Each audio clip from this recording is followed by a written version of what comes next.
दोस्तों, एक बात नोटिस की है। आप वीडियो पूरा ध्यान से देख लेते हो, हर सीन, हर कहानी इंटरेस्ट से सुनते हो, लेकिन जब सब्सक्राइब करने की बारी आती है तो अचानक कंजूस बन जाते हो। अरे यार, ये सब्सक्राइब वाला बटन तो बिल्कुल मुफ्त है, कोई टैक्स वसूल नहीं होगा। बस एक क्लिक करना है और हमारी अगली कहानियां सीधी आपके पास पहुंच जाएंगी। तो भाई, थोड़ा दिल बड़ा करो और चैनल को सब्सक्राइब ज़रूर करो। और हाँ, कमेंट में ये भी बताना मत भूलना कि आप ये वीडियो कहाँ से और कितने बजे देख रहे हो, ताकि हमें भी पता चले कि हमारी कहानियां किस किस शहर तक पहुंच रही हैं। मेरा नाम ब्योमकेश दास है। लोग मुझे जासूस कहते हैं, लेकिन मैं खुद को सत्यान्वेषी मानता हूँ। मैं सत्य की खोज करता हूँ, चाहे वह कितना ही गहरा क्यों ना छिपा हो। आज मैं जो कहानी सुनाने जा रहा हूँ, वह कोलकाता के बाहरी इलाके में स्थित एक पुरानी हवेली से जुड़ी है, लाल कोठी। यह हवेली ब्रिटिश औपनिवेशिक काल की याद दिलाती है, जब इसकी दीवारों के भीतर राजनीतिक षड्यंत्र रचे जाते थे और सत्ता के खेल खेले जाते थे। मेरे साथ मेरे विश्वसनीय मित्र और लेखक अजय हैं, जो मेरे हर मामले में मेरा साथ देते हैं। अजय न केवल एक अच्छे लेखक हैं, बल्कि एक तीक्ष्ण बुद्धि वाले व्यक्ति भी हैं। जब भी मैं किसी पहेली में उलझता हूं, अजय के सवाल मुझे नई दिशा दिखाते हैं। यह कहानी शुरू होती है एक बरसाती शाम को, जब कोलकाता की सड़कों पर बारिश की बूंदें थपथपा रही थीं और आसमान में काले बादल घिरे हुए थे। उस शाम मैं और अजय अपने हैरिसन रोड वाले घर में बैठे थे। अजय अखबार पढ़ रहे थे और मैं एक पुरानी फाइल के कागजात देख रहा था। तभी दरवाजे पर जोर से दस्तक हुई। हमारे नौकर पुन्नू ने दरवाजा खोला और एक लंबा, गोरा, करीब 60 साल का व्यक्ति अंदर आया। उसकी आंखों में चिंता की लकीरें थीं और चेहरे पर बेचैनी साफ झलक रही थी। क्या आप ब्योमकेश दास हैं? उसने पूछा। जी हाँ, मैंने कहा। आइए, बैठिए। आप कौन हैं और क्या मुसीबत है? वह आदमी कुर्सी पर बैठ गया और अपने माथे का पसीना पोंछते हुए बोला, मेरा नाम दयाशंकर मल्होत्रा है। मैं एक उद्योगपति हूं और लाल कोठी का मालिक हूं। मैं आपके पास अपने बेटे विनोद के बारे में बात करने आया हूं। वह गायब हो गया है। मैंने उनकी ओर ध्यान से देखा। उनकी आवाज में दर्द था, लेकिन साथ ही कुछ छिपाने की भी कोशिश थी। कब और कैसे गायब हुआ? मैंने पूछा। 3 दिन पहले, दयाशंकर ने कहा। विनोद रात को अपने कमरे में सोने गया था। सुबह जब नौकरों ने दरवाजा खटखटाया तो कोई जवाब नहीं मिला। दरवाजा तोड़कर खोला गया तो कमरा खाली था। खिड़की बंद थी, दरवाजा अंदर से बंद था, लेकिन विनोद गायब था। अजय ने अखबार रख दिया और बोले, यह तो बहुत अजीब बात है। एक बंद कमरे से कोई कैसे गायब हो सकता है? दयाशंकर ने सिर हिलाया। यही तो रहस्य है। पुलिस को भी कुछ समझ नहीं आ रहा। इसीलिए मैं आपके पास आया हूं बाबू। आपका बेटा विनोद कैसा इंसान है? मैंने पूछा। दयाशंकर की आंखों में थोड़ी शर्मिंदगी आई। विनोद? वह जुए का शौकीन है। उसने बहुत कर्ज ले रखा है। कई बार मैंने उसके कर्ज चुकाए हैं, लेकिन वह फिर से वही गलती करता है। मुझे डर है कि कहीं। कहीं क्या? मैंने तीखे स्वर में पूछा। कहीं उसके कर्जदारों ने उसे अगवा तो नहीं कर लिया? दयाशंकर ने धीरे से कहा। मैंने कुछ देर सोचा। आपके घर में और कौन कौन रहता है? मेरी दूसरी पत्नी है, दयाशंकर ने बताया। मेरी पहली पत्नी की मृत्यु 10 साल पहले हो गई थी। विनोद मेरी पहली पत्नी का बेटा है। मेरी दूसरी पत्नी के भी एक बेटा है, रोहन। वह 22 साल का है। क्या विनोद और आपकी दूसरी पत्नी के बीच संबंध अच्छे हैं? अजय ने पूछा। दयाशंकर ने हिचकिचाते हुए कहा, सच कहूं तो नहीं। मेरी पत्नी चाहती है कि संपत्ति केवल रोहन को मिले। विनोद को वह कभी अपना नहीं मान पाई। मैंने मन ही मन नोट किया कि यहां संपत्ति का सवाल था, और जहां संपत्ति का सवाल हो, वहां षड्यंत्र की संभावना हमेशा रहती है। ठीक है, मैंने कहा। मैं और अजय कल सुबह लाल कोठी आएंगे। मुझे हवेली देखनी होगी और सभी से मिलना होगा। दयाशंकर ने राहत की सांस ली। धन्यवाद बाबू, मैं आपका इंतजार करूंगा। जब वे चले गए तो अजय ने मुझसे पूछा, ब्योमकेश, तुम्हें क्या लगता है? यह अपहरण है या कुछ और? अभी कुछ कहना जल्दबाजी होगी, मैंने कहा। लेकिन एक बात तय है, यह मामला जितना सरल दिख रहा है, उतना है नहीं। अगले दिन सुबह मैं और अजय एक तांगे में बैठकर कोलकाता के बाहरी इलाके की ओर निकल पड़े। शहर की भीड़भाड़ पीछे छूटती गई और हम घने पेड़ों और खेतों के बीच से गुजरने लगे।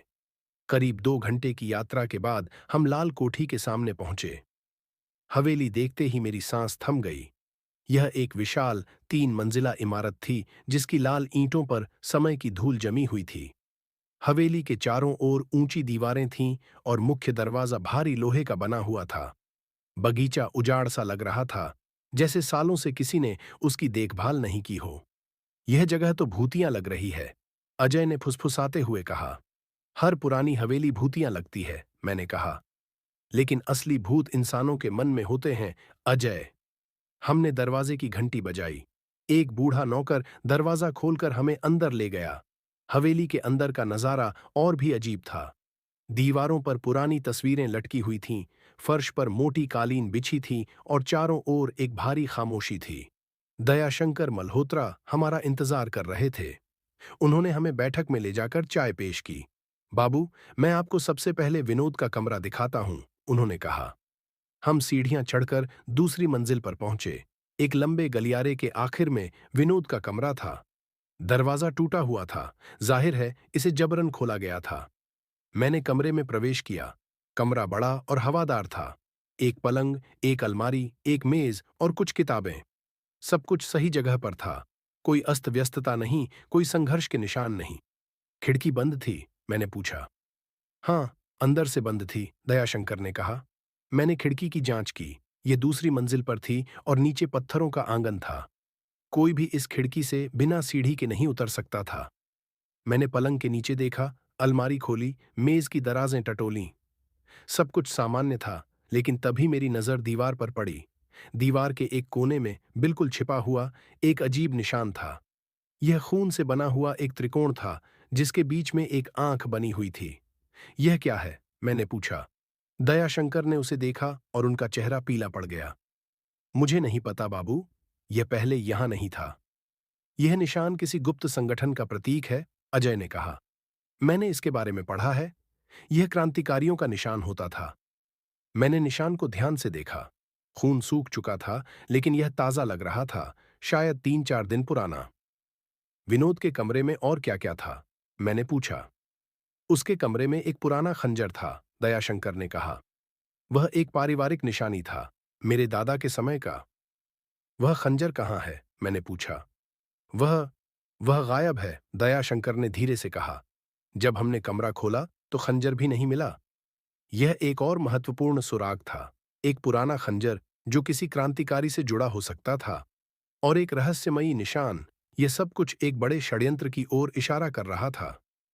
मुझे हवेली के बाकी हिस्से भी देखने हैं, मैंने कहा। खासकर तहखाना। दयाशंकर हिचकिचाए। तहखाना?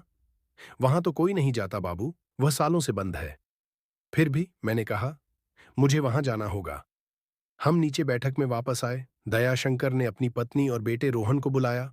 दयाशंकर की पत्नी, जिसका नाम मीनाक्षी था, एक लंबी छरहरी महिला थी। उसकी आंखों में एक अजीब सी चमक थी, जैसे वह कुछ छिपा रही हो। नमस्ते, उसने रूखे स्वर में कहा। आप विनोद को ढूंढने आए हैं? हाँ, मैंने कहा।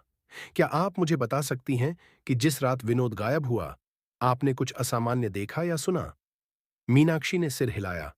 नहीं, मुझे कुछ नहीं पता। लेकिन उसकी आंखों में झूठ साफ दिख रहा था। मैंने मन ही मन नोट किया कि मुझे इस औरत पर नजर रखनी होगी। रोहन एक स्वस्थ, हंसमुख युवक था, लेकिन जब मैंने उससे विनोद के बारे में पूछा तो उसके चेहरे पर कोई चिंता नहीं थी। विनोद भाई हमेशा मुसीबत में रहते थे, रोहन ने लापरवाही से कहा। शायद वे किसी कर्जदार से छिपने के लिए भाग गए हों। क्या आपको लगता है कि विनोद खुद भाग गए? अजय ने पूछा। हो सकता है, रोहन ने कहा। उनके पास और कोई चारा भी तो नहीं था। मैंने देखा कि मीनाक्षी और रोहन दोनों ही विनोद की चिंता नहीं कर रहे थे, बल्कि उन्हें राहत महसूस हो रही थी। तभी एक बूढ़ी नौकरानी, जिसका नाम चंपा था, चाय लेकर आई। उसके चेहरे पर डर साफ झलक रहा था। चंपा, मैंने उससे पूछा, तुम्हें क्या लगता है, विनोद बाबू कहाँ गए? चंपा ने डरते हुए कहा, बाबू, मुझे नहीं पता। लेकिन लेकिन इस हवेली में कुछ गड़बड़ है। क्या गड़बड़ है? मैंने पूछा। चंपा ने चारों ओर देखा और फिर फुसफुसाकर बोली, बाबू, रात को इस हवेली में एक सफेद साड़ी पहनी औरत घूमती है। लोग कहते हैं कि वह लाल कोठी की चुड़ैल है। अजय ने मुस्कुराते हुए कहा, चुड़ैल? यह तो अंधविश्वास है। लेकिन मैं जानता था कि हर अफवाह के पीछे कोई ना कोई सच्चाई होती है। तुमने खुद उस औरत को देखा है? मैंने पूछा। हाँ बाबू, चंपा ने कहा। 2 रात पहले मैं रसोई में काम कर रही थी। तभी मैंने खिड़की से देखा कि एक सफेद साड़ी पहनी औरत बगीचे में घूम रही है। वह बिल्कुल भूत जैसी लग रही थी। किस दिशा में? मैंने पूछा। तहखाने की ओर, चंपा ने डरते हुए कहा। यह सुनकर मेरी दिलचस्पी और बढ़ गई। तहखाना, वही जगह जहां कोई नहीं जाता था। चंपा, तुम चिंता मत करो, मैंने कहा। हम इसकी जांच करेंगे। शाम हो चुकी थी और अंधेरा घिरने लगा था। दयाशंकर ने हमें हवेली में ही रुकने की पेशकश की। बाबू, आप यहीं रुक जाइए, उन्होंने कहा। रात को आप खुद देख सकेंगे कि यहां क्या होता है। मैंने सहमति में सिर हिलाया। मुझे भी यही चाहिए था। मैं रात को हवेली का निरीक्षण करना चाहता था। हमें हवेली की तीसरी मंजिल पर एक कमरा दिया गया। कमरा साफ सुथरा था, लेकिन उसमें भी वही भारी खामोशी थी। मैं और अजय खिड़की के पास खड़े होकर बाहर देखने लगे। बगीचे में अंधेरा छा चुका था और केवल चांद की रोशनी ही पेड़ों की छाया बना रही थी। व्योमकेश, अजय ने कहा, तुम्हें सच में लगता है कि यहां कोई चुड़ैल है? मैं मुस्कुराया। चुड़ैल नहीं अजय, लेकिन जरूर कोई है जो चुड़ैल का नाटक कर रहा है। और मुझे पता लगाना है कि क्यों। हमने रात का खाना खाया और फिर अपने कमरे में वापस आ गए। मैंने अजय से कहा कि वह सो जाए, लेकिन मैं जागता रहूंगा। तुम अकेले जागोगे? अजय ने पूछा। हाँ, मैंने कहा। मुझे पता लगाना है कि रात को क्या होता है। रात के करीब 12 बजे मैं खिड़की के पास खड़ा था और बगीचे को देख रहा था। तभी मैंने देखा, एक सफेद साड़ी पहनी औरत धीरे धीरे बगीचे में चल रही थी। वह बिल्कुल भूत जैसी लग रही थी। उसके बाल खुले थे और वह जमीन पर तैरती हुई सी लग रही थी। मैंने तुरंत अजय को जगाया। अजय, देखो, वह रही सफेद साड़ी वाली औरत। अजय ने खिड़की से देखा और हैरानी से बोला, यह तो सच में भूत जैसी लग रही है। चलो, हमें उसका पीछा करना होगा, मैंने कहा। हम चुपचाप कमरे से निकले और सीढ़ियां उतरने लगे। हवेली में घुप अंधेरा था। हम टॉर्च की रोशनी में आगे बढ़े और मुख्य दरवाजे से बाहर निकल गए। बगीचे में वह सफेद साड़ी पहनी औरत अब भी चल रही थी। वह तहखाने की ओर जा रही थी। हम दूर से उसका पीछा करने लगे। तहखाने का दरवाजा पुराना और जंग खाया हुआ था। औरत ने दरवाजा धीरे से खोला और अंदर चली गई। मैंने अजय को इशारा किया कि वह मेरे पीछे आए। हम भी धीरे से तहखाने में उतर गए। अंदर अंधेरा था और एक अजीब सी बदबू आ रही थी, जैसे कुछ सड़ रहा हो। मैंने टॉर्च जलाई और चारों ओर देखा। तहखाना विशाल था। दीवारों पर पुराने पोस्टर और तस्वीरें लगी हुई थीं। कोने में कुछ बक्से रखे हुए थे और सबसे आगे एक लकड़ी का दरवाजा था जो आधा खुला था। वह औरत उस दरवाजे के पीछे गई है, अजय ने फुसफुसाकर कहा। हम धीरे धीरे आगे बढ़े। दरवाजे के पीछे एक छोटा सा कमरा था। कमरे में एक दिया जल रहा था और उसकी रोशनी में हमने देखा, वह सफेद साड़ी पहनी औरत एक कोने में बैठी हुई थी। लेकिन अब वह भूत नहीं लग रही थी। उसने अपना घूंघट हटा दिया था और हमने उसे पहचान लिया। यह मीनाक्षी थी, दयाशंकर की पत्नी। रुकिए, मैंने जोर से कहा। मीनाक्षी चौंक गई और घूमकर हमारी ओर देखने लगी। उसकी आंखों में डर था। तुम यहां कैसे आए? उसने डरते हुए पूछा। सवाल यह है कि तुम यहां क्यों आई हो, मैंने कहा। और तुम चुड़ैल का नाटक क्यों कर रही हो? मीनाक्षी ने कुछ नहीं कहा, लेकिन तभी मेरी नजर कमरे के दूसरे कोने में पड़ी। वहां एक व्यक्ति बैठा हुआ था। उसके हाथ पैर बंधे हुए थे और मुंह पर कपड़ा बंधा हुआ था। मैंने तुरंत उसके पास जाकर उसका मुंह खोला। विनोद, अजय ने चीखते हुए कहा। यह तो विनोद है। हाँ, वह विनोद था, दयाशंकर का बेटा, जो 3 दिनों से लापता था। वह कमजोर और डरा हुआ था, लेकिन जीवित था। माँ ने मुझे यहां बंद किया है, विनोद ने कमजोर आवाज में कहा। वह मुझे मारना चाहती है। मैंने मीनाक्षी की ओर देखा। उसका चेहरा गुस्से से लाल हो गया था। तुम नहीं समझते, उसने चीखते हुए कहा।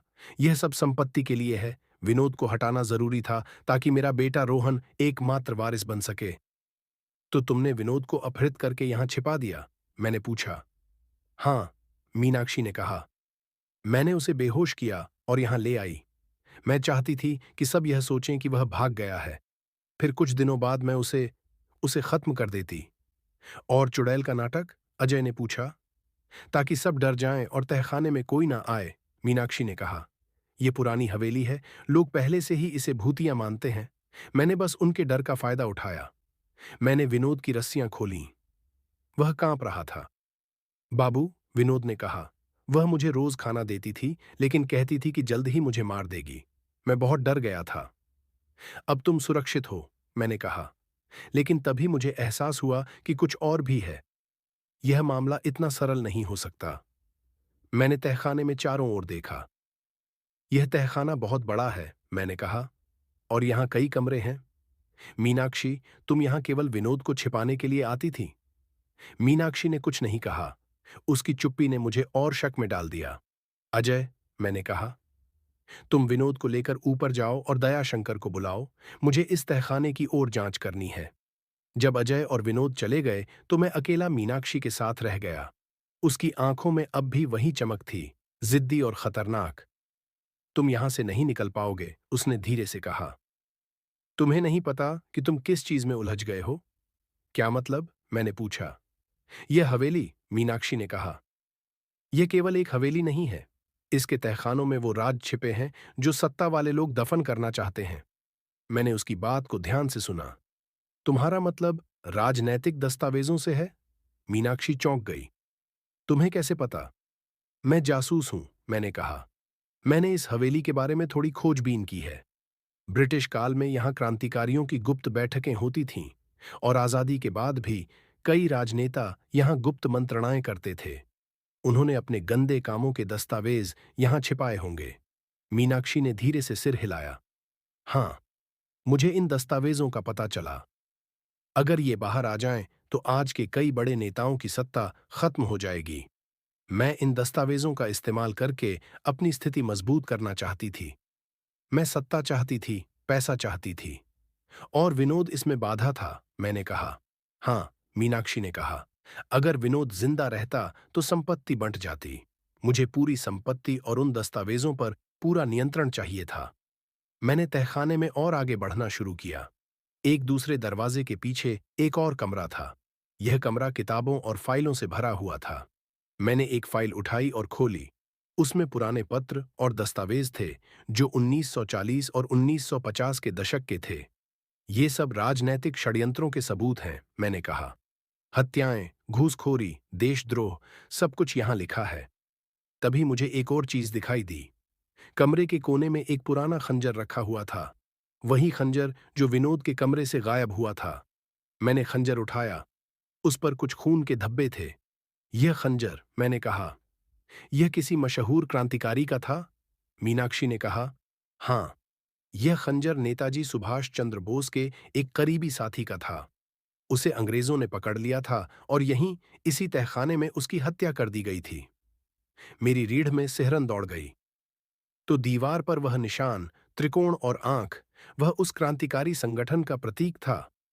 हां, मीनाक्षी ने कहा, वह निशान आजादी की लड़ाई के दौरान गुप्त संगठनों का था।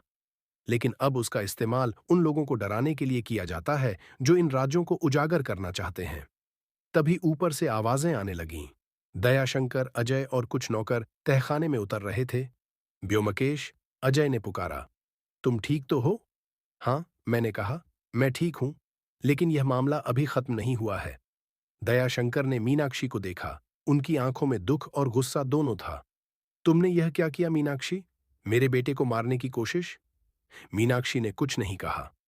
वह जानती थी कि अब वह पकड़ी जा चुकी है। लेकिन ब्योमकेश, अजय ने कहा, अभी भी एक सवाल बाकी है। रोहन कहाँ है? क्या वह भी इस साजिश में शामिल था? मैंने सिर हिलाया। नहीं अजय, रोहन को शायद कुछ पता नहीं था, लेकिन एक और व्यक्ति है जो इस पूरे षड्यंत्र का हिस्सा है। कौन? दयाशंकर ने पूछा। मैंने उन सभी दस्तावेजों को देखा जो तहखाने में रखे हुए थे। उनमें से एक फाइल में मुझे एक पुराना फोटो मिला। फोटो में 3 लोग थे, दयाशंकर और 2 और व्यक्ति। उनमें से एक व्यक्ति को मैंने पहचान लिया। दयाशंकर बाबू, मैंने कहा, आपके कितने बच्चे हैं? दयाशंकर हैरान हो गए। 2, विनोद और एक बड़ा बेटा था। उसका नाम अमर था, लेकिन वह 20 साल पहले गायब हो गया। हमने उसे बहुत ढूंढा, लेकिन नहीं मिला। मैं मान बैठा कि वह मर गया। वह मरा नहीं, मैंने कहा। वह अभी भी जिंदा है, और वही इस पूरे खेल का असली मास्टरमाइंड है। सभी चौंक गए। क्या मतलब? दयाशंकर ने पूछा। अमर कभी गायब नहीं हुआ, मैंने समझाया। उसने खुद को छिपा लिया, क्योंकि वह इन राजनैतिक दस्तावेजों को अपने कब्जे में करना चाहता था। उसने एक गुप्त गिरोह बनाया जो इन दस्तावेजों का इस्तेमाल करके नेताओं को ब्लैकमेल करता था। लेकिन वह कहाँ है? अजय ने पूछा। मैंने तहखाने के सबसे अंदर वाले कमरे की ओर इशारा किया। वहां, उस आखिरी कमरे में। हम सब उस कमरे की ओर चल पड़े। दरवाजा बंद था, लेकिन अंदर से हल्की रोशनी आ रही थी। मैंने दरवाजा खोला। अंदर एक आदमी बैठा हुआ था। वह लगभग 50 साल का था, लंबा और दुबला। उसकी आंखों में एक अजीब सी चमक थी, पागलपन और ताकत का मिश्रण। अमर, दयाशंकर ने चीखते हुए कहा। तुम तुम जिंदा हो? अमर ने मुस्कुराते हुए कहा। हाँ पिताजी, मैं जिंदा हूं, और मैंने इन 20 सालों में बहुत कुछ किया है। तुमने यह सब क्यों किया? दयाशंकर ने पूछा। सत्ता के लिए, अमर ने कहा। मैंने इन दस्तावेजों का इस्तेमाल करके नेताओं को अपने वश में किया। मैंने चुनाव जिताए, सरकारें गिराईं, पैसा कमाया, और मैं यह सब इस लाल कोठी से नियंत्रित करता रहा। और मीनाक्षी? मैंने पूछा। वह तुम्हारे साथ थी? अमर ने सिर हिलाया। हाँ, मीनाक्षी मेरी साथी थी। मैंने ही उसकी शादी पिताजी से करवाई थी, ताकि हमें हवेली पर नियंत्रण मिल सके। और विनोद को हटाने की योजना भी मेरी ही थी। लेकिन क्यों? विनोद ने कांपती आवाज में पूछा। मैंने तुम्हारा क्या बिगाड़ा था? तुम संपत्ति के वारिस थे, अमर ने कहा, और मुझे पूरी हवेली चाहिए थी।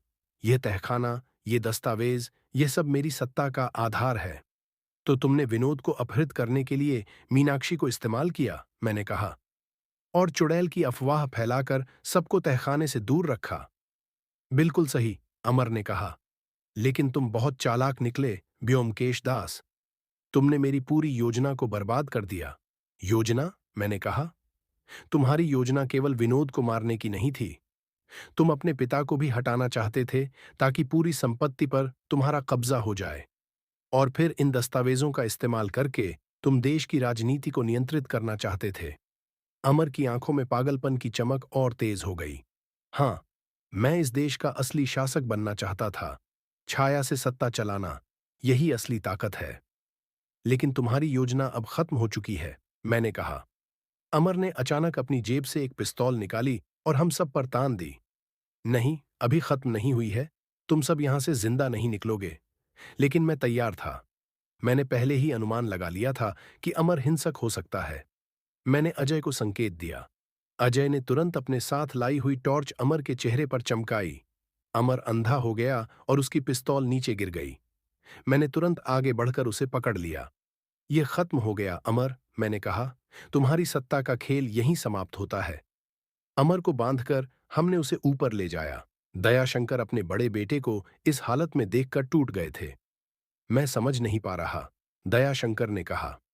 अमर इतना बदल कैसे गया? सत्ता, मैंने कहा। सत्ता का लालच इंसान को राक्षस बना देता है। अमर ने जब इन दस्तावेजों की ताकत देखी तो वह उसके नशे में डूब गया। अगली सुबह मैंने स्थानीय पुलिस को बुलाया। लेकिन मुझे पता था कि यह मामला केवल पुलिस का नहीं है। इसमें बड़े राजनेता शामिल हैं। मैंने उन सभी दस्तावेजों को देखा जो तहखाने में थे। उनमें कई बड़े नामों के खिलाफ सबूत थे। हत्याओं के, घूसखोरी के, देशद्रोह के। यह दस्तावेज अगर बाहर आते तो पूरी राजनीति हिल जाती। ब्योमकेश, अजय ने पूछा, तुम इन दस्तावेजों का क्या करोगे? मैंने सोचा, यह आसान फैसला नहीं है, अजय। एक तरफ न्याय है, दूसरी तरफ देश की स्थिरता। अगर यह सब सामने आया तो अराजकता फैल जाएगी। लेकिन सच को छिपाना भी तो गलत है, अजय ने कहा। हाँ, मैंने कहा। इसलिए मैं इन दस्तावेजों को सरकार के उन अधिकारियों को सौंपूंगा जिन पर मुझे भरोसा है। वे तय करें कि इनका क्या करना है। तभी एक कार हवेली के सामने आकर रुकी। उसमें से एक बुजुर्ग व्यक्ति निकला जो बहुत प्रभावशाली लग रहा था। यह कौन है? अजय ने पूछा। यह राजनैतिक गिरोह का एक सदस्य है, मैंने कहा। मैंने इसे बुलाया था। वह व्यक्ति अंदर आया। उसका नाम शर्मा था और वह एक पूर्व मंत्री था। ब्योमकेश बाबू, शर्मा ने कहा, मुझे पता चला कि आपने अमर को पकड़ लिया है। हाँ, मैंने कहा, और मुझे उन दस्तावेजों के बारे में भी पता चल गया है जो आप लोग छिपा रहे थे। शर्मा का चेहरा सफेद पड़ गया। आप क्या करेंगे? मैं सच को सामने लाऊंगा, मैंने कहा, लेकिन समझदारी से। मैं नहीं चाहता कि देश में अराजकता फैले, इसलिए मैं आप जैसे लोगों को एक मौका दे रहा हूं। या तो आप खुद अपने अपराध स्वीकार करें और सत्ता छोड़ दें, या फिर मैं इन दस्तावेजों को सार्वजनिक कर दूंगा। शर्मा ने कुछ देर सोचा। आप बहुत चालाक हैं बाबू। ठीक है, मैं अपने साथियों से बात करूंगा। हम धीरे धीरे सत्ता से हट जाएंगे। यह सुनिश्चित करने के लिए मैंने कहा, मैं इन दस्तावेजों की प्रतियां कुछ विश्वसनीय लोगों के पास रखूंगा। अगर आप लोगों ने अपना वादा नहीं निभाया, तो वे दस्तावेज सामने आ जाएंगे। शर्मा ने सिर हिलाया और चला गया। जब सब कुछ शांत हो गया, तो मैं दोबारा तहखाने में गया। मुझे अभी भी लग रहा था कि कुछ छूट रहा है। मैंने तहखाने के सबसे आखिरी कमरे की जांच की। वहां एक पुरानी अलमारी थी। मैंने उसे खोला और अंदर कुछ और दस्तावेज मिले। यह एक डायरी थी। मैंने डायरी पढ़नी शुरू की। यह दयाशंकर की पहली पत्नी की थी। उसमें लिखा था, मुझे डर है। मुझे पता चल गया है कि मेरे सबसे बड़े बेटे ने क्या किया है। उसने अपने छोटे भाई को मारने की कोशिश की थी जब वह केवल 5 साल का था। मैंने उसे रोका, लेकिन वह नहीं मानता। वह कहता है कि संपत्ति केवल उसी की है। मैं नहीं जानती क्या करूं। मेरा दिमाग तेजी से काम करने लगा। सबसे बड़ा बेटा? अमर तो दूसरा बेटा था। तो सबसे बड़ा कौन था? मैं तुरंत ऊपर गया और दयाशंकर से पूछा, आपके कितने बेटे थे? दयाशंकर ने कहा, 3। सबसे बड़ा विक्रम, फिर अमर, फिर विनोद। विक्रम कहाँ है? मैंने पूछा। वह वह 20 साल पहले एक दुर्घटना में मर गया, दयाशंकर ने कहा। उसका शव नदी में मिला था। क्या आपने शव की पहचान की थी? मैंने पूछा। नहीं, दयाशंकर ने कहा। शव बहुत सड़ चुका था, लेकिन उसके कपड़ों से हमने पहचान लिया। मुझे तुरंत समझ आ गया। वह शव विक्रम का नहीं था। विक्रम अभी भी जिंदा है। सब हैरान हो गए। क्या मतलब? अजय ने पूछा। विक्रम ने अपनी मौत का नाटक किया, मैंने समझाया। उसने किसी और के शव को नदी में फेंका और अपने कपड़े पहना दिए। फिर वह छुप गया और अब वह किसी और रूप में जी रहा है। लेकिन कौन है वह? दयाशंकर ने पूछा। मैंने कमरे में चारों ओर देखा। तभी मेरी नजर एक व्यक्ति पर पड़ी जो शांति से कोने में खड़ा था। वह हवेली का पुराना चौकीदार था, रामदीन। तुम? मैंने कहा। तुम ही विक्रम हो। रामदीन ने धीरे से मुस्कुराते हुए अपनी झूठी दाढ़ी और मूंछें उतारी। वह विक्रम था, दयाशंकर का सबसे बड़ा बेटा। बहुत तेज हो तुम, व्योमकेश, विक्रम ने कहा। हाँ, मैं जिंदा हूं, और मैं पिछले 20 सालों से यहीं रहा हूं, एक चौकीदार के रूप में। क्यों? दयाशंकर ने रोते हुए पूछा। तुमने ऐसा क्यों किया? क्योंकि मैं असली खिलाड़ी हूं, पिताजी, विक्रम ने कहा। अमर ने सोचा कि वह इस खेल का मास्टरमाइंड है, लेकिन असल में मैं ही सब कुछ नियंत्रित कर रहा था। मैंने अमर को उन दस्तावेजों के बारे में बताया। मैंने ही उसे मीनाक्षी से मिलवाया, और मैंने ही यह पूरा खेल खेला। लेकिन क्यों? मैंने पूछा। क्योंकि मुझे असली सत्ता चाहिए थी, विक्रम ने कहा। छाया में रहकर सब कुछ नियंत्रित करना, यही असली ताकत है। अमर मेरा मोहरा था। जब भी कोई शक करता तो अमर पकड़ा जाता और मैं सुरक्षित रहता। तो विनोद का अपहरण भी तुम्हारी योजना थी? अजय ने पूछा। बिल्कुल, विक्रम ने कहा। मैं चाहता था कि विनोद मर जाए। फिर मैं धीरे धीरे पिताजी को भी हटाता, और अंत में सारी संपत्ति मेरी होती। लेकिन तुम्हारी योजना नाकाम हो गई, मैंने कहा। विक्रम ने फिर से मुस्कुराते हुए कहा, शायद इस बार, लेकिन मैं हार नहीं मानता। मैं फिर से कोशिश करूंगा। नहीं, मैंने कहा। अब तुम्हारा खेल खत्म हो गया है। मैंने पुलिस को बुलाया और विक्रम को गिरफ्तार करवा दिया। मीनाक्षी और अमर को भी गिरफ्तार कर लिया गया। 3 दिन बाद मैं और अजय अपने घर में बैठे थे। यह मामला हल हो चुका था, लेकिन मेरे मन में अभी भी कुछ सवाल थे। ब्योमकेश, अजय ने कहा, एक बात समझ नहीं आई। विक्रम ने 20 साल तक एक चौकीदार के रूप में क्यों रहा? वह तो पहले ही अपनी योजना पूरी कर सकता था। क्योंकि वह धैर्यवान था, मैंने कहा। असली षड्यंत्रकारी जल्दबाजी नहीं करते। वह धीरे धीरे सब कुछ तैयार कर रहा था। उसने पहले राजनैतिक संपर्क बनाए, फिर अमर को अपना मोहरा बनाया, फिर मीनाक्षी को घर में घुसाया। हर कदम सोच समझकर उठाया गया था। और वह खंजर? अजय ने पूछा। जो विनोद के कमरे से गायब हुआ था, वह खंजर विक्रम ने ही रखा था, मैंने कहा। वह चाहता था कि लोग सोचें कि यह कोई क्रांतिकारी गिरोह का काम है। वह खंजर और दीवार पर बना निशान, यह सब लोगों को भटकाने के लिए था। और चुड़ैल की अफवाह? अजय ने पूछा। वह मीनाक्षी का काम था, मैंने कहा। लेकिन विक्रम ने ही उसे यह आइडिया दिया था। एक भूतिया माहौल बनाना ताकि कोई तहखाने में ना जाए, यह बहुत चालाकी भरी योजना थी। अजय ने चाय का घूंट लिया और बोले, और वे राजनैतिक दस्तावेज, तुमने उनका क्या किया? मैंने उन्हें कुछ विश्वसनीय पत्रकारों और अधिकारियों को सौंप दिया है, मैंने कहा। वे धीरे धीरे सच को सामने लाएंगे, लेकिन इस तरह की देश में अराजकता ना फैले। तुम बहुत समझदारी से काम किया, व्योमकेश, अजय ने कहा। मैंने खिड़की से बाहर देखा। कोलकाता की सड़कों पर जिंदगी अपनी रफ्तार से चल रही थी। लोगों को नहीं पता था कि कितने बड़े षड्यंत्र को हमने रोका था। अजय, मैंने कहा, सत्ता एक खतरनाक चीज है। यह इंसान को राक्षस बना देती है। विक्रम, अमर, मीनाक्षी सब सत्ता के पीछे भागते रहे और अपनी इंसानियत खो बैठे। लेकिन दयाशंकर बाबू का क्या होगा? अजय ने पूछा। उन्होंने अपने तीनों बेटों को खो दिया। विनोद बचा है, मैंने कहा, और शायद यह सब कुछ उसे एक बेहतर इंसान बनाएगा। उसने मौत को करीब से देखा है। शायद अब वह जुए और कर्ज से दूर रहेगा। 1 महीने बाद मुझे दयाशंकर का एक पत्र मिला। उन्होंने लिखा था, प्रिय व्योमकेश बाबू, आपका बहुत बहुत धन्यवाद। आपने मेरे बेटे विनोद की जान बचाई और उन राजों को उजागर किया जो हमारे परिवार को खत्म कर रहे थे।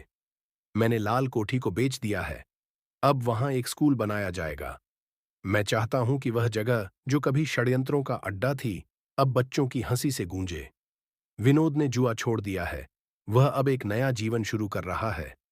मैं आपका सदा आर्णी रहूंगा। आपका, दयाशंकर मल्होत्रा।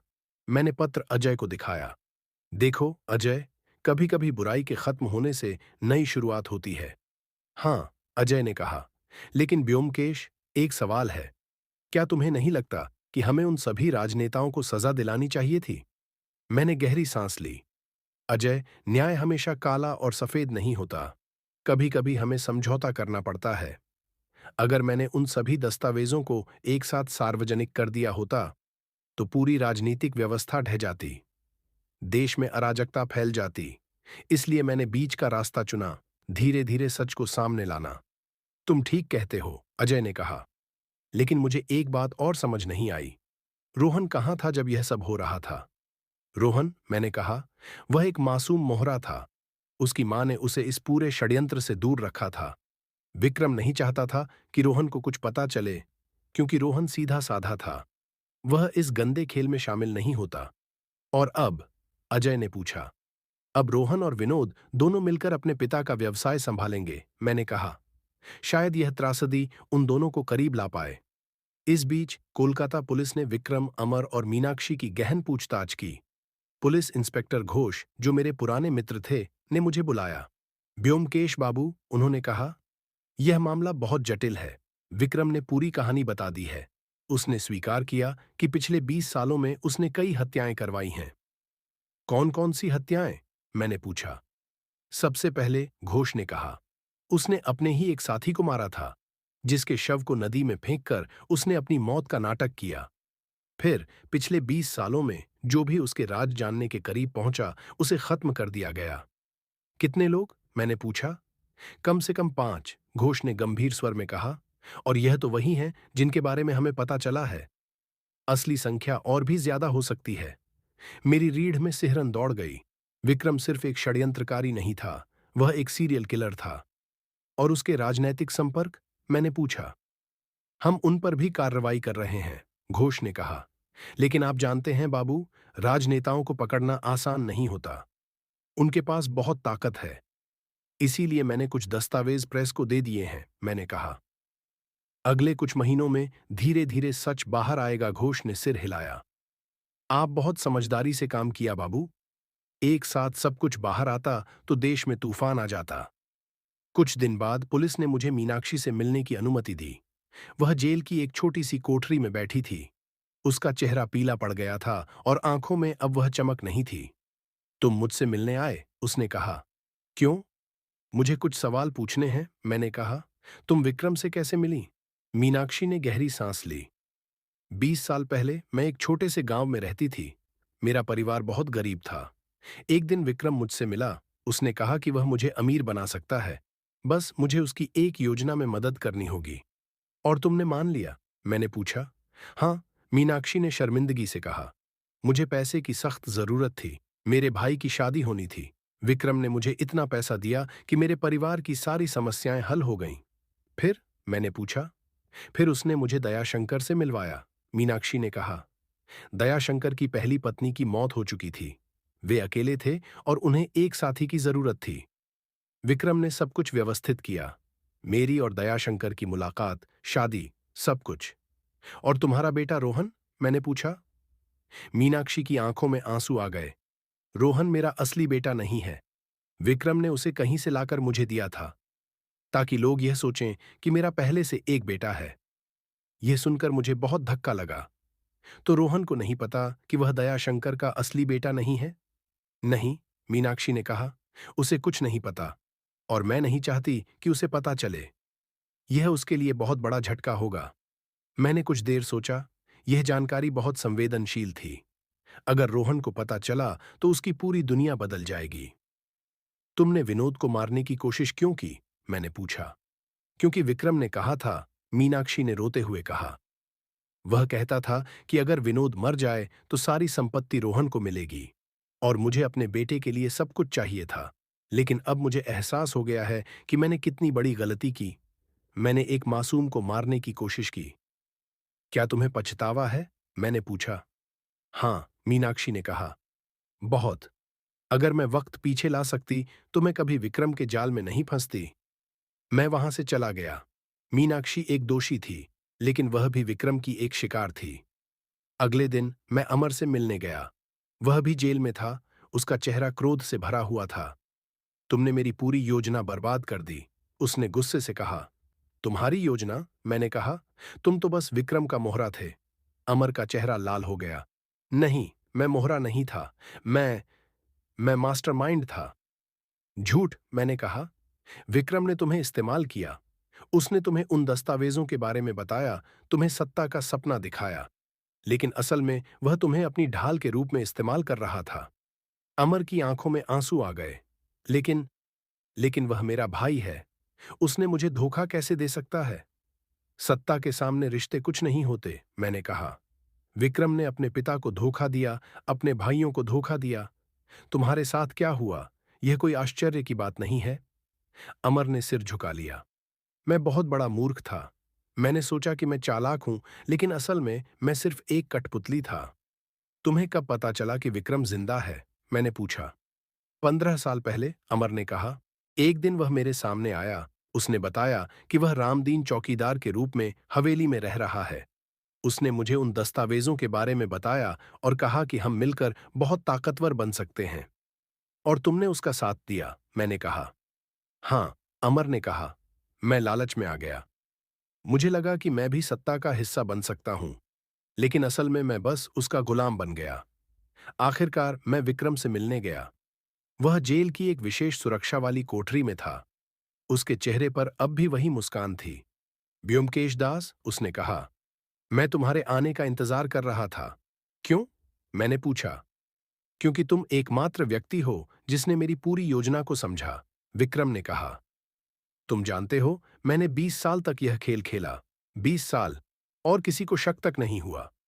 लेकिन अंत में तुम पकड़े गए, मैंने कहा। विक्रम ने हंसते हुए कहा, हाँ, लेकिन तुम्हें पता है, मुझे कोई पछतावा नहीं है। मैंने जो किया वह अपनी मर्जी से किया। मैंने सत्ता का स्वाद चखा। मैंने नेताओं को अपने इशारे पर नचाया। यह अनुभव, यह अविश्वसनीय था। तुमने कितने लोगों को मारा? मैंने पूछा। विक्रम ने कुछ देर सोचा। गिनती याद नहीं, शायद 10, शायद 15। जो भी मेरे रास्ते में आया उसे हटा दिया। तुम्हें कोई पछतावा नहीं? मैंने पूछा। नहीं, विक्रम ने ठंडे स्वर में कहा। पछतावा कमजोरों का काम है, मैं ताकतवर हूं। मैंने उसकी आंखों में देखा। वहां कोई इंसानियत नहीं थी, केवल अंधकार था। तुम जानते हो, मैंने कहा, तुम्हारी सबसे बड़ी गलती यह थी कि तुमने सोचा कि तुम सबसे चालाक हो। लेकिन हर चालाक व्यक्ति एक दिन अपनी ही चालाकी में फंस जाता है। विक्रम की मुस्कान गायब हो गई। शायद तुम ठीक कहते हो, लेकिन अगर मुझे दोबारा मौका मिले तो मैं फिर से वही करूंगा। मैं वहां से चला गया। विक्रम एक खोया हुआ इंसान था, जिसे सत्ता के नशे ने पूरी तरह से खत्म कर दिया था। 1 महीने बाद विनोद मुझसे मिलने आया। वह पहले से बहुत बदला हुआ था। अधिक गंभीर, अधिक जिम्मेदार। ब्योमकेश बाबू, उसने कहा, मैं आपको धन्यवाद देने आया हूं। आपने मेरी जान बचाई। यह मेरा काम है, मैंने कहा। नहीं, विनोद ने कहा, आपने सिर्फ मेरी जान नहीं बचाई, आपने मुझे एक नया जीवन दिया। जब मैं उस तहखाने में बंद था तो मैंने बहुत सोचा। मैंने अपनी पूरी जिंदगी के बारे में सोचा। मैं जुए और कर्ज में डूबा हुआ था। मैं अपने परिवार के लिए कोई काम का नहीं था। और अब? मैंने पूछा। अब मैं बदल गया हूं, विनोद ने कहा। मैंने जुआ छोड़ दिया है। मैं पिताजी के व्यवसाय में मेहनत से काम कर रहा हूं और मैंने अपने सारे कर्ज चुका दिए हैं। ये बहुत अच्छी बात है, मैंने कहा। और रोहन, विनोद ने कहा, हम दोनों अब दोस्त बन गए हैं। पहले हम एक दूसरे को भाई नहीं मानते थे, लेकिन अब हम साथ मिलकर काम कर रहे हैं। रोहन को उसके असली माता पिता के बारे में पता चला? मैंने पूछा। विनोद ने सिर हिलाया। नहीं, और मैं नहीं चाहता कि उसे पता चले। वह मेरा भाई है, यही काफी है। मैं विनोद की परिपक्वता देखकर प्रभावित हुआ। त्रासदी ने उसे एक बेहतर इंसान बना दिया था। 6 महीने बाद मैं और अजय फिर से लाल कोठी गए, लेकिन अब वह एक स्कूल बन चुकी थी, आशा विद्यालय। बच्चों की हंसी मजाक से पूरी हवेली गूंज रही थी। दयाशंकर ने हमारा स्वागत किया। देखिए बाबू, यह वही जगह है जो कभी अंधकार और षड्यंत्रों का केंद्र थी, और आज यहां रोशनी और खुशियां हैं। हमने स्कूल का निरीक्षण किया। तहखाना अब एक लाइब्रेरी बन चुका था। वे सभी कमरे जहां कभी राजनैतिक दस्तावेज रखे हुए थे, अब किताबों से भरे हुए थे। यह बहुत अच्छा है, मैंने कहा। हाँ, दयाशंकर ने कहा। मैं चाहता था कि इस जगह का इतिहास बदल जाए। अब यहाँ बच्चे पढ़ते हैं, खेलते हैं, सपने देखते हैं। जब हम वापस जाने लगे तो विनोद ने मुझे एक किताब दी। यह क्या है? मैंने पूछा। यह लाल कोठी का इतिहास है, विनोद ने कहा। अजय जी ने इसे लिखा है। हम चाहते हैं कि लोग जानें कि कैसे अंधकार को रोशनी में बदला जा सकता है। मैंने अजय की ओर देखा। तुमने यह कब लिखी? अजय ने मुस्कुराते हुए कहा, पिछले 6 महीनों में।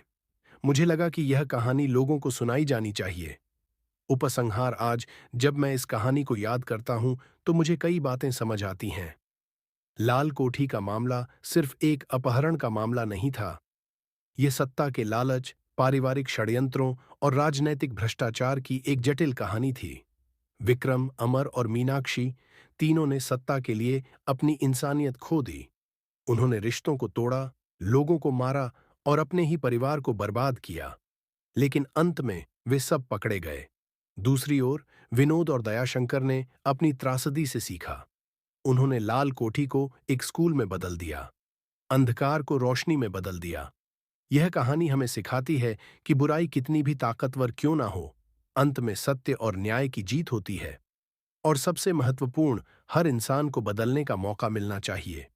आज जब मैं बेकर स्ट्रीट, नहीं, हैरिसन रोड, मैं कभी कभी अपने प्रिय शेरलॉक होम्स को याद करता हूं और भूल जाता हूं कि मैं कोलकाता में हूं, लंदन में नहीं।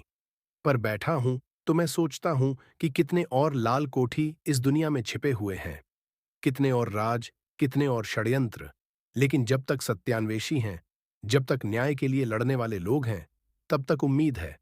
अजय मेरे पास आकर बैठ गए। ब्योमकेश, एक नया मामला आया है। गोवा बागान में एक रहस्यमय हत्या हुई है।